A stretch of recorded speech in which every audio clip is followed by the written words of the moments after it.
So here we are at another Todd Talk, where we take teaching theory and turn it into teaching practice. We've been talking about executive functioning skills. Executive functioning skills are the skills and building blocks that we need in order to be successful, not just in school, but in life. Some of these are perseverance, your working memory, your ability to plan, organize, have good time management. But here's the thing.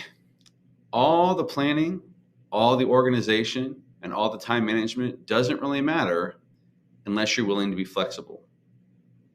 I'm going to share with you three quotes, three of my favorite quotes when it comes to this idea of flexibility and adaptability. So the first one is by Mike Tyson, the heavyweight boxer. And he said, everyone has a plan until they get punched in the face. And so this is the case when anyone goes out for sports, they have a plan of what they're going to do. If you're playing chess, you have a plan of what you want to do. But your opponent has a funny way of like maybe messing up that plan or making differences. So it's all about adjustments. It's all about making sure that you are able to adapt to what is in front of you. The second quote is a quote by Einstein, which most quotes are attributed to. And it's the definition of insanity. He says insanity is doing the same thing over and over again and expecting different results. What happens a lot of times is people who aren't flexible just keep doing the same thing. And then they expect something different to happen as a result of this. And of course, that's not going to be the case. If you don't make changes, if you don't adjust, if you aren't flexible, if you aren't adaptable, then the same thing's going to keep happening. If you want change, if you want difference, you have to change. You have to do something different. And so this is why flexibility is such an important skill. The third one is by the esteemed John Lennon. And John Lennon said, life is what happens to you while you're busy making other plans. And this couldn't be more true. So think about your own life. How much flexibility do you need when it comes to your family and your kids' schedules or your husband's schedules or wife's schedule? Or just doing things around the house, or things going wrong like the water heater breaking, or something happening, the dog using the restroom on the floor. So we have to consistently adapt and be flexible. Also with our work. In work, we are as teachers, you have the ultimate challenge of being flexible because teaching is all about flexibility. You have a lesson plan, but you don't know how it's going to go. You don't know how your students are going to react. You don't know where you need to differentiate. Of course, there is like announcements, there's fire drills, there's assemblies, there's all sorts of things. So you have to be flexible when it comes to being a teacher. And so if you're I always tell first-year teachers, the number one thing is flexibility. You have to be flexible. If we weren't flexible, we wouldn't be teachers. Also, when you're looking at, taking a vacation, flights are going to be delayed. Things aren't going to work out the way they're supposed to. Something might not be open that was supposed to be open before. We have to be flexible in life. And that's kind of what John Lennon's getting at here is like we make all these plans, but then life happens. And then we have to react to this. And so for today's Todd Talk, we're going to be talking about flexibility. And part of this idea of flexibility is this. When I do a Todd Talk, I plan them out. I go through several takes. By the time you're seeing it, believe it or not, you're looking at the 5th, 6th, maybe 10th take. I edit things out. I make sure that if something goes wrong, I stop it and do it that way. And so I don't think I'm recording. Oh, see, perfect example. I didn't think I was recording for a second. So I'm going to leave everything in, warts and all, to show you how I can be flexible and how I have to adapt to the situation that I'm in. So the reason why flexibility is so important, in addition to just being a good skill in life and in the classroom, is for students, is in order to adjust to new situations. So when you go from one class to another class, or one grade to another grade, or something doesn't go according to the regular schedule. Maybe fish sticks were supposed to be on the menu and they ran out of fish sticks, and so they're going to have chicken strips. People have to adjust to new situations all the time. And the question is, how flexible are they going to be when they're doing that? Secondly, we need to learn from our mistakes. This is so important, to be able to learn from our mistakes and to adjust. So baseball is one of my favorite sports. And the reason being is it is a constant game of adjustment. So you think you have a pitcher figured out, and then they adjust, and so you have to adjust to be able to hit the ball or whatever. And so if people just do the same predictable thing over and over, then they're going to be easy to beat. But if you want to stay the best of the best, you have to be adaptable. You have to make changes. You have to adjust. You have to be able to deal with changes. And so dealing with changes, life changes happen. I mean, change is an inevitability. See, I would edit that out normally, but I'm going to keep it in. So it's an inevitable thing that happens in life. And so we're not always ready for change. So your job may take you to another city, or something might happen with the health of one of your friends or family. And so we have to be able to deal with change and cope with it. And so this is why we develop coping mechanisms and the best one is flexibility. We also want people to be open to try new things. So when we looked at, and you can tell I'm already using the word "so" a lot. I usually cut these out, but we're going to keep it in. And so you have to be open to trying new things, because if you're not open to trying new things, you don't learn anything, because you're just doing it's that Einstein definition of doing the same thing over and over. You have to adapt to new things and to see what's going on. So part of this, when you're teaching adaptability, flexibility, is not only the way that they react, but also the way that they think. This is called flexible thinking. And so flexible thinking is the idea that there's two different types of ways to think about things. There's convergent and there's divergent. So convergent means that there's one answer. So if someone asks you, what is the capital of California? Well, the answer is Sacramento. That hasn't changed. We can't adapt to that. That's not going to change. It's a fixed fact unless, of course, they move the capital, which is probably not going to happen anytime soon. So convergent type questions or thinking is just coming up with a single answer and one correct answer. Again, we know how life works. In life, there are often multiple answers. And none of them are necessarily bad and none of them are necessarily good. They just are what they are. And you can make all the right decisions. You can do all the planning in the world and things still don't go the way that you want them to. Or sometimes what happens to some people is they don't do any planning and things just work out for them. So there's no guarantees in life.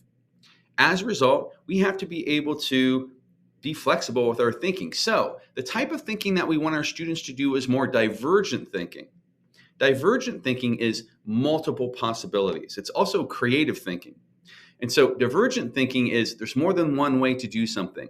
There's more than one way to answer that. There are multiple ways. Depending upon, if you have 30 students in the class, you may get 30 different responses and they all make sense and they all are accurate. But this is divergent thinking. And so we want to get kids in the habit of doing more divergent thinking if we're going to ask them to be flexible. Because what happens is if we have too much convergent thinking, then what happens is when they can't find the right answer, they get frustrated. Or if it's not what they thought it was going to be, it's not the answer that they thought it was going to be, then they're going to get frustrated as well. So in order to teach that flexibility, we have to be asking and doing activities and making a culture where there's divergent thinking is going on. Because this divergent thinking is going to give them possibilities and choices, which is what flexible thinking is all about. It's like, okay, here's the situation. What are my choices? What am I going to do? This is why I love to teach chess to young students, because chess is all about there's no one way to play chess. There's billions of ways to play chess. And even when you play chess a certain way, your opponent may play a different way. And so you have to be adapting and being flexible all the time. So I use chess to teach flexible thinking to my younger students. Some signs, and you notice I'm looking down a lot, which I also would not do because I do all my planning of my PD in my PD notebook. And so everything is in here. So I'm kind of glancing at that. So this is part of the flexibility that I have to use for this particular Todd Talk. So when we're looking at signs of inflexibility, where students may need, one of these would be they don't tolerate change. So if there's a change to the routine, normally you change for math class at this time, but you changed it to this time because it's a 2-hour delay or whatever. This particular student doesn't deal well when routine is messed up. And so this is the type of student that we need to try to get more flexible thinking. We need to help them to be adaptable so that when things have to change, they can roll with that. Most kids in general are very flexible. They're very resilient. They roll because they spend their whole childhood being told what to do or where to go or whatever. And so they don't have a lot of choice. So they have to go where they're told to go. And so they have to adapt to that all the time. And so, however, there are students that are maybe a little more rigid in their thinking. Or they like kids who are autistic tend to really like routine. And I had a student who was oppositional defiant. And when we switched specials, we went from music to art. We didn't tell her ahead of time, and she freaked out because she wasn't aware of that, and it really threw off her routine. And she did not have flexible. She has very inflexible thinking, which comes with the oppositional defiance. We also want to make sure that when we look for students that get frustrated when something doesn't go their way or the way that they planned. This again is a student that maybe is displaying inflexibility. So if they're working in a group, the group doesn't do what they suggested, and then they just shut down and won't work with the group. So this is or something where they're trying something and it goes wrong and they just stop. And so we're going to talk about in another Todd Talk on the idea of perseverance and grit. But this is what that student kind of lacks. You have to have flexibility and adaptability if you're going to have grit, if you're going to have perseverance. So we'll talk about another one. They won't change their habits. So they have a habit and they stick with that habit and they won't do anything else. They don't try anything new. So as a result, they're not learning new. They're not changing. They're not growing. This is how we grow, is through change. We have to be able to, if we spend our entire lives never growing or changing, we would still be on the ground, unable to walk, using the restroom in our diaper.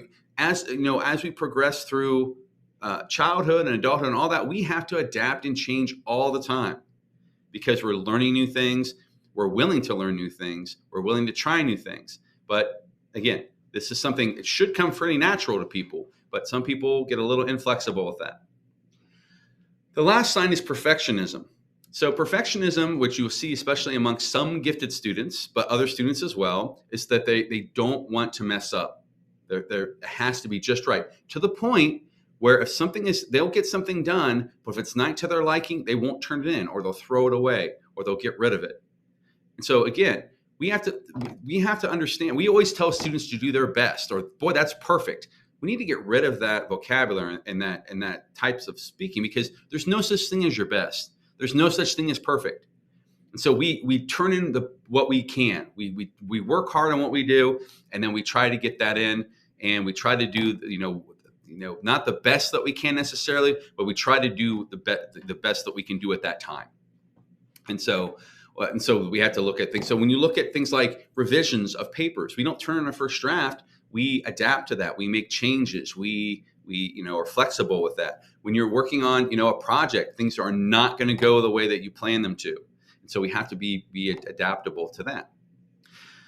So now I'm going to talk about the idea of different strategies. So I'm going to give you 10 strategies that you might want to consider using in your class to help foster flexibility with your students. So number one is allowing them to problem solve.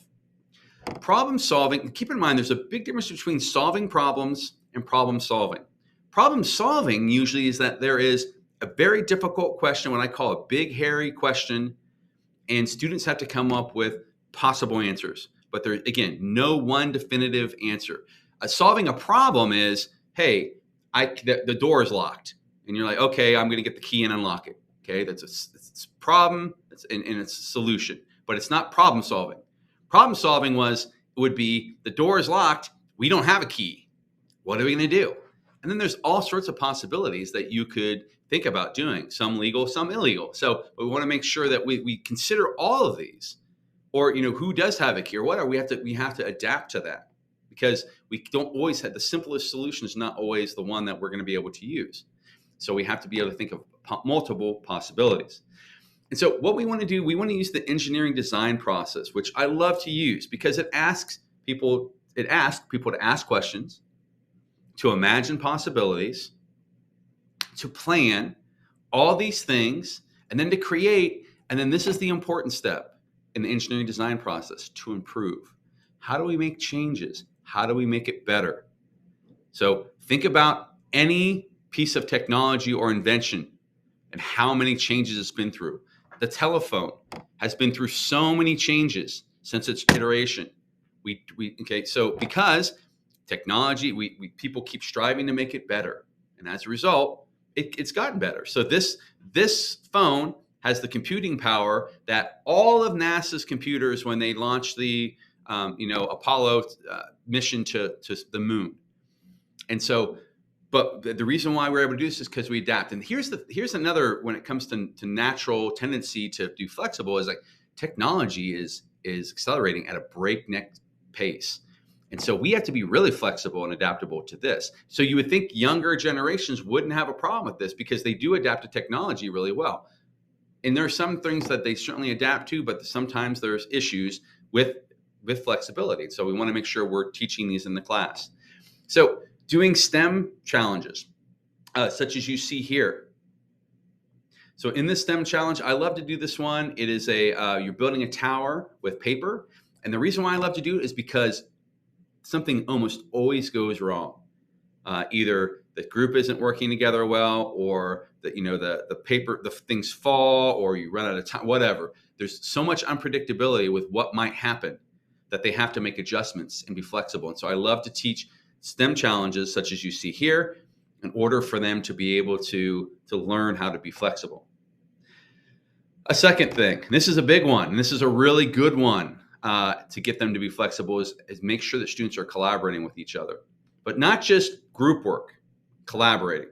So, and we'll have a series of video Todd Talks on what good collaboration looks like, what successful collaboration looks like. I can tell you what it doesn't look like. What it doesn't look like is that people come in and they do their own thing and everyone does their thing. And the collaboration is about working together. It's about making sure that the group is making decisions. The group is making all these considerations. The group are doing action, and people are adding their ideas and making things better as a result of this shared idea. And so when you put kids in groups, there's a lot of flexibility that has to come into play, because you're not always going to, because there are 3 or 4 or 5 voices in the group, you're not necessarily going to get your way. You can't just make decisions and then that's what happens. The group makes a decision and you have to adapt to that. And you have to be willing to move forward from that. So having students work and collaborate together is a really good way to teach flexibility, but you do have to give them the coping mechanisms to make these adjustments when they're in groups. So when things don't go the way that they thought they were, what are ways they can regulate themselves? What are ways that they can learn to move on to the next thing? So we have to be good about teaching students how to collaborate successfully. The third thing, so we need to create, I know I've said that routines are good, but they can also be dangerous. We need culture, not routines in the classroom. So routines are, whenever something happens, this is the way you do it every time. Culture is, this is the way that we normally do things, but if things don't go according to plan, we'll do this instead, or we'll adjust to this. And so we need to create a culture in our classrooms where kids can break out of the routine at times, and it's perfectly okay. And so we want to make sure that they are able to think about these routines in ways that they may have to. So I'll give you an example. So we have rules in our school for certain things. Like one rule is not to talk, not to yell.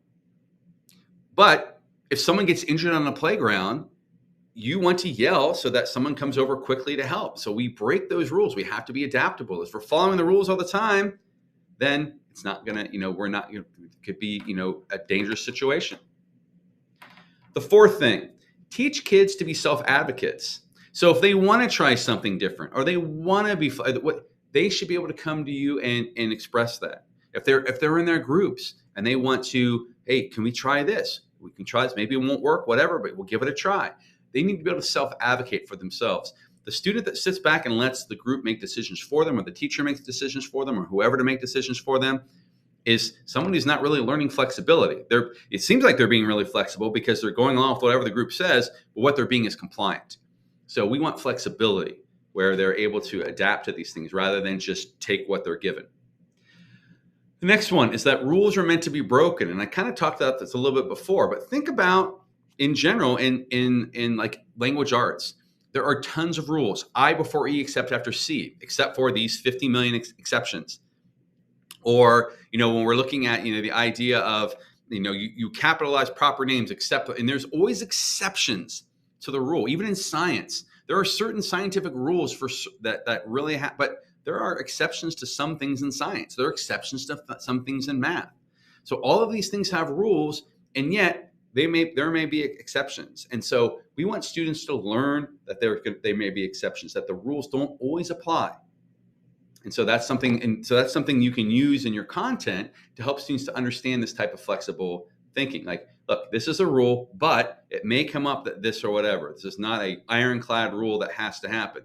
This is what usually happens, but there could be this as well. Student inquiry. So student inquiry is allowing students to brainstorm. And the reason why I love brainstorming about something is because that's when you're doing that divergent thinking. You're thinking about tons of possibilities, not just one, but tons of possibilities. And of course, the key is then funneling all these possibilities into one possible solution to the problem. It's not necessarily the solution, but it is a solution.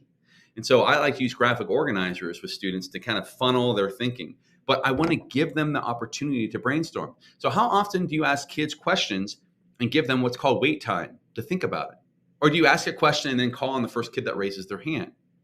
So instead of maybe calling on kids right away, say, we're going to take two or 3 minutes to think about this. I want you to think about all these possibilities, and then we're going to talk about this. And then what you're going to find in most cases, because there are exceptions to the rules, but in most cases, you're going to have a much richer discussion because kids have really put some thought into it. They've thought of all these possibilities. But of course, if you're going to have that, you have to ask questions that have divergent answers. So if you ask convergent questions, you're going to get a single answer because that's all there is. So you as the teacher also have to ask those types of questions when you're asking kids to brainstorm. So I like giving kids problems that can't be solved. I don't mean like a math problem, but I mean like, hey, let's solve world hunger. What would that look like? Okay. Well, we've been trying to solve world hunger for a long, long, long time, and we've not been successful, and we're probably never going to be successful. But we can still think about possibilities and ways to help with that. The next strategy is that the idea of learning compromise. And I kind of talked about this a little bit before as well. But compromise is a really tough thing to do. We have a certain thing in mind, and we want things a certain way. And when things don't happen, we get disappointed. When we get disappointed, we may become stubborn, and we may shut down. And so we need to teach kids to learn how to compromise. That, look, just because a group or someone did not do what you asked them to doesn't mean they didn't listen to you. It just means they didn't agree with you. And so as long as a person's voice is heard, as long as they're willing to, as long as whoever they're working with is willing to listen to them, then that's all you can ask. And then a compromise has to be made. And so that may mean both parties compromising on what the answer is. Or if one has a solution that seems better than the other, maybe you go with that. But we need to put students in situations where they have to learn to compromise. And that's why group work is such a great place for this to happen, because there's a lot of compromising when you're working in a group. The next one is perspective taking. So what is it like to be that person? So we know what it's like to be us, but what is it like from the other perspective? So when something doesn't, when you get mad at your parents, what is their perspective? Okay, when you're looking at history and you're looking at this point of view, what about the other point of view? So looking at this other perspective helps with flexibility, because it's not like my answer is the right answer. My answer is my answer, and their answer is their answer. And they may be very different depending upon our perspective or how we see things. And so it's important for kids in general to learn how to look at other perspectives. When you're looking at a book, and you're looking at the perspective, reading a novel, and you're reading the perspective of the narrator, how do they feel about that perspective? What did they learn from that perspective about, that's different from themselves? And so we want to put students where they're able to do that. Replacement behaviors. So when things don't go the way that you want, how can you replace this behavior with something else? So, for example, let's say they're in a group, they get into an argument about something, they're not willing to compromise, they're shutting down. What is something else that they could do? Well, maybe they could go outside in the hallway and calm down for a minute. Or maybe they could say, can I just make one last point? And if we don't agree with me, that's fine. But what are behaviors we can do other than the negative behaviors? So rather than the shutting down, rather than the inflexibility, rather than the stubbornness, how do we replace those? And so that's what we need to make sure we do when we talk with students. Like, well, have you tried this? This is those coping mechanisms I talked about. Have you tried this? Or have you thought about this? Have you thought about their perspective? So you see how there's a lot of overlap with these different strategies. The last one I want to talk about is introducing change in your classroom. So again, we create routines in our classroom, but we should be creating a culture. But every once in a while, we should change the way things that go so that students are ready when change happens. And I'm not talking about lighting a fire and asking them to adapt to this, nothing like that. But maybe instead of doing math class first, you do language arts first. Or maybe you have a day where everyone gets together and does interdisciplinary work. Being able to, and again, schools are rife with change. There's lots of interruptions. There's lots of things we have to adapt to. And kids seem to do it with ease. And sometimes it's the adults that have the issues with this change. But these are part of those things that allow kids to, so you should be purposeful about introducing change into your classroom. So I'll give you an example. So sometimes I'll set a deadline. I'll say, I want a project done by this time. And we get to a certain point, and it's very clear that a lot of students are not going to be able to finish on time, even though they're working very hard. So I show flexibility by saying, we're going to move the deadline a couple of days. Would that be helpful? You ask the class, and or obviously they're going to say that. But there have been times where I've actually moved the deadline, sooner, where I would say, it looks like everyone is moving right along to where they need to be. Do you mind if we close the project here? And I make that compromise with students. But I make those changes because, again, I want to demonstrate, I want to model for students that change happens. And we need to be flexible with that. And again, we have a plan. Plans don't always go how we think they're going to go. I know I learned that really quickly as a teacher. One of my first lesson plans I ever created, I thought was for a 45-minute class, took me 10 minutes to do. And then I ended up having to kind of make it up the next, 30 minutes or so, 35 minutes or so on what we were going to do. And so, again, that's something as teachers that we learn all the time is to be flexible. But how can we carry this over and teach this to our students? So those are some strategies that you can use when you're trying to teach this flexible thinking or flexibility with students. But here are some actual specific ideas or strategies that you might want to try, or activities. So take a familiar story.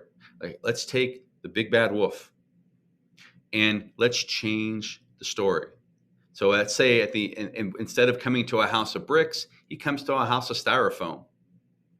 Or instead of like the pigs, getting away, necessarily maybe they strike up a friendship with the wolf. So you change the ending of a familiar story, or change some situation, and then ask them to create the ending themselves. So if you're looking at a Goldilocks and the Three Bears, so Goldilocks goes to the bear's house. What would happen if the door were locked? How would that change the story? How would she have to be flexible in her thinking? So taking it from, so you can do that with, I just gave some examples, but you can do that with a lot of things where you change something that's familiar to them in a different way. So if they're in the middle of a math problem and you say, what would happen if I took this addition sign and change it to subtraction?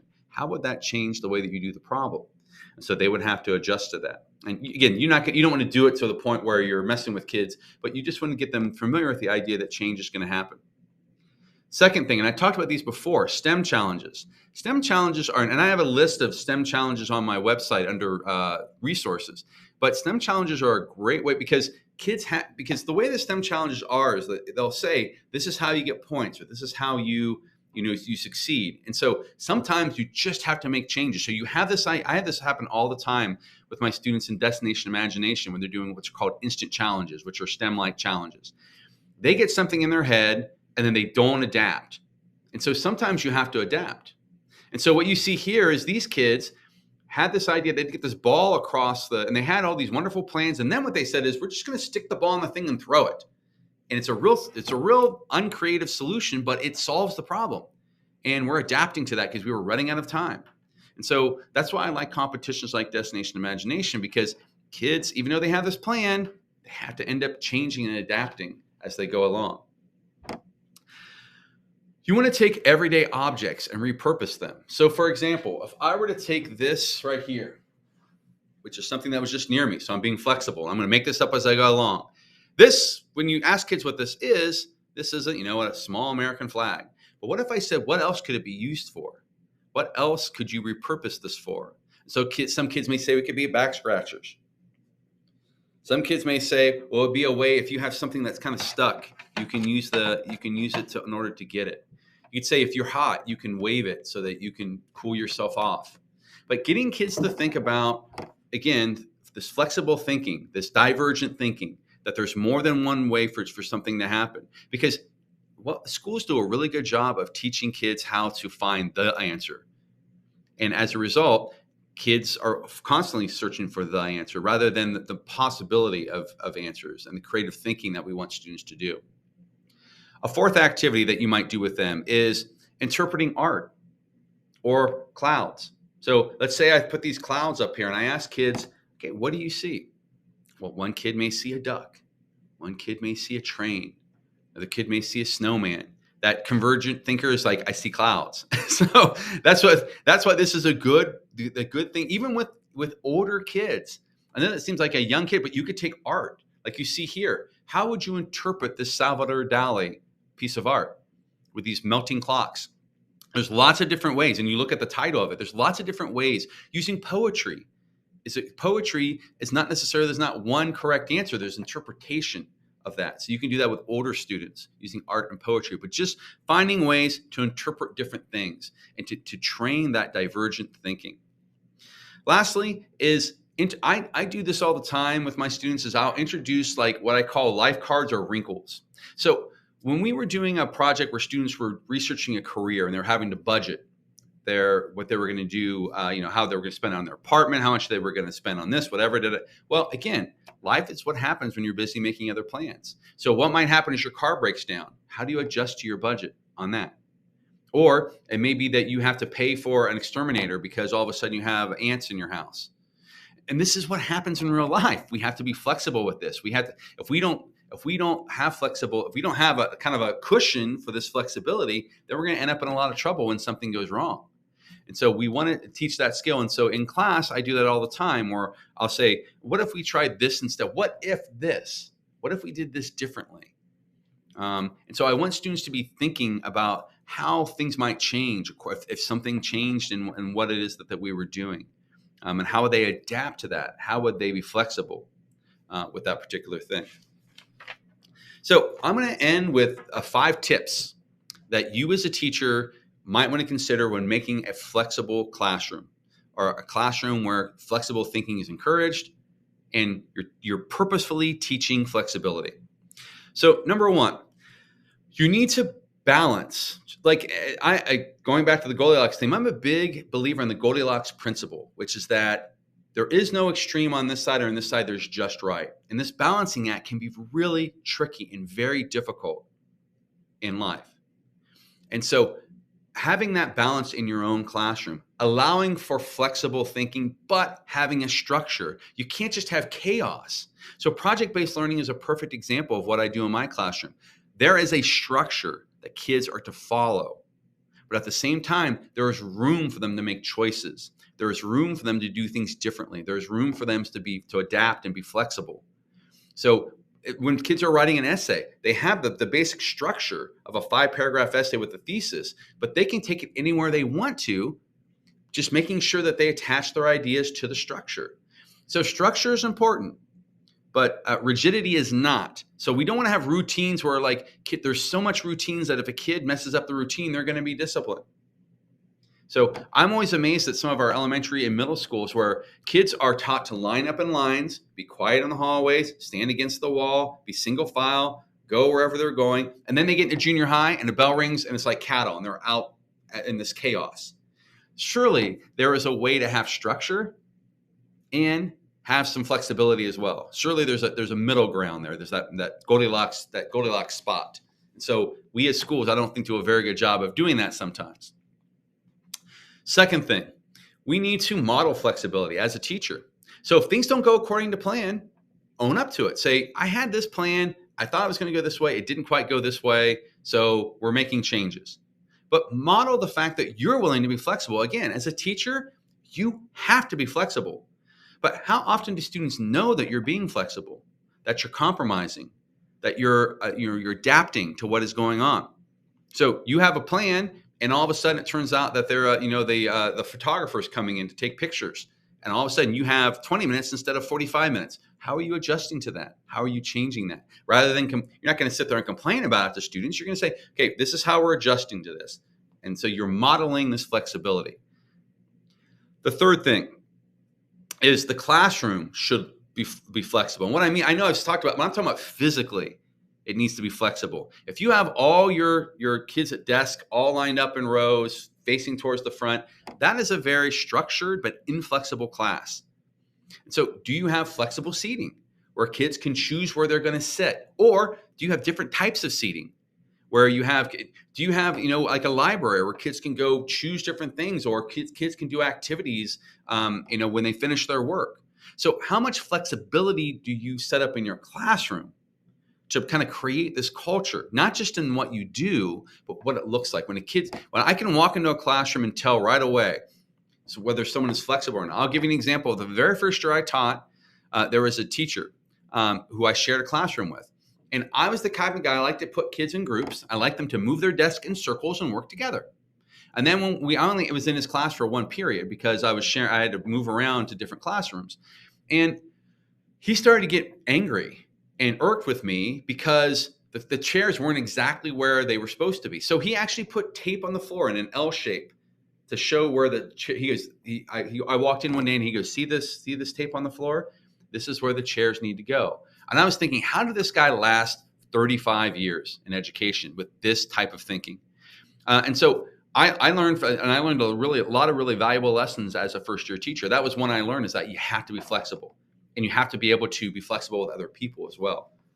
And this is why, this is how you have successful teaming.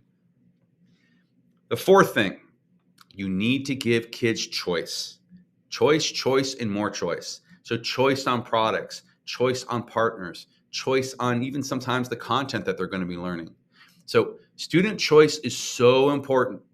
And this is what teaches them flexibility, is because they make a choice and then they have to adapt to that choice they made. Sometimes they may bite off more than they can chew, and they have to adapt to that. Sometimes they figure out something and they're able to adapt to that. And so but if we don't give kids choice, then there's nothing to adapt to. They're just following the steps.